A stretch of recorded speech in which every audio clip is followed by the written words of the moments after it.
इसी क्रम में बताता चलूँ, जो हम लोग छोटे-छोटे थे तो हमारी जो दादी थी, वो गाँव में किसी की तबीयत अगर ज़्यादा दिन तक खराब है, तो वो एक छोटा-सा उपाय करती थी, जिसका रहस्य मुझे बहुत बाद में समझ में आया। वो यह करती थी कि पूछती थी कि उसकी लग्न कुंडली क्या है? लग्न कुंडली मान लीजिए वो मीन लग्न की कुंडली है, तो कहती थी देखा भोजपुरी में कि चंद्रमा कौने घर में बैठल बाटे, अर्थात चंद्र किस घर में बैठे हुए हैं। तो मान लीजिए कि मीन लग्न की कुंडली है और चंद्रमा जो है वो सिंह राशि में बैठे हैं, तो वो जोड़ती थी 12 और 12, 1, 2, 3, 4, 5 मतलब 5, तो 12, 5, 17 जोड़ लिया। अब वो कहती थी कि 17 वो पहले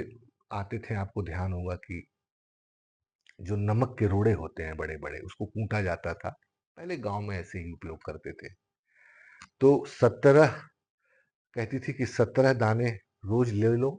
और रोज नमः शिवाय और बाद में भी नमः को जोड़ दो, नमः शिवाय नमः जोड़ करके 17 बार जपो और जितनी उम्र है, अगर 30 साल का बच्चा है या 40 साल का बच्चा है, तो 30 अथवा 40 साल तक उसको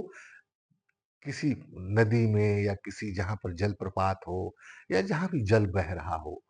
वहाँ पर उसको प्रवाहित कर दिया जाए 40 दिन के बाद, 30 दिन के बाद जितनी उम्र है।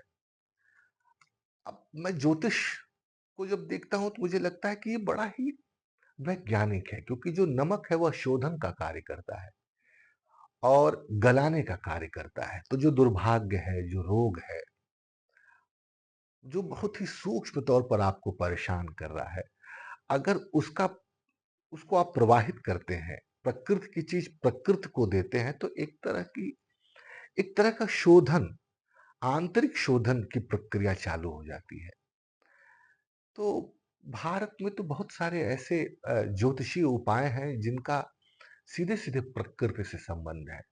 उसकी कोई वैज्ञानिक प्रामाणिकता आप खोजने जाएँगे तो तात्कालिक रूप से आपको कोई उपलब्ध नहीं होगा। लेकिन बहुत गहरे में अनकॉन्शियस, जो प्रकृति का अनकॉन्शियस अवचेतन स्थिति है, उस स्थिति में प्रकृति के साथ तालमेल बैठा करके आप अपना अगर शोधन कर रहे हैं, तो एक नई तरह की जागृति, एक नई तरह की चेतना को आप समझ सकेंगे, जो बहुत ही ध्यानस्थ अवस्था में प्राप्त किया जा सकता है।